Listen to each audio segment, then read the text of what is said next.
காதல் எல்லோருடைய வாழ்க்கையிலும் ஒரு முறை வந்து செல்லும். ஒரு சில காதல் அழ வைக்கும்.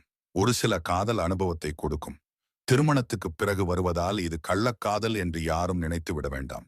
நல்ல காதலும் இருக்கத்தான் செய்கிறது. முதுமையில் வரும் காதல் உடம்பு சுகத்துக்காக என்று நினைக்க வேண்டாம். ஒரு பிரிவில்லாத அன்புக்காக மட்டுமே. ஒரு சிலருக்கு அவனுடைய முகத்தை பார்த்தால் போதும் என்று நினைப்பார்கள். ஒரு சிலருக்கு அவனுடைய குரலை கேட்டால் போதும் என்று நினைப்பார்கள். காதலிப்பவர்கள் எல்லாம் ஒன்றாக வாழ்பவர்கள் இல்லை. ஏதோ ஒரு காரணத்துக்காக தன் சூழ்நிலை காரணமாக விலகிவிட்டு செல்கிறார்கள். தவிர விரும்பி அல்ல.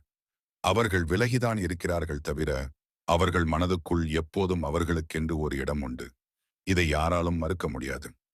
இது ஆணாக இருந்தாலும் சரி, பெண்ணாக இருந்தாலும் சரி, இருவருக்குமே உண்டு. இதயம் பலகீனமானது சிறிய ஏமாற்றத்தை கூட தாங்க முடியவில்லை.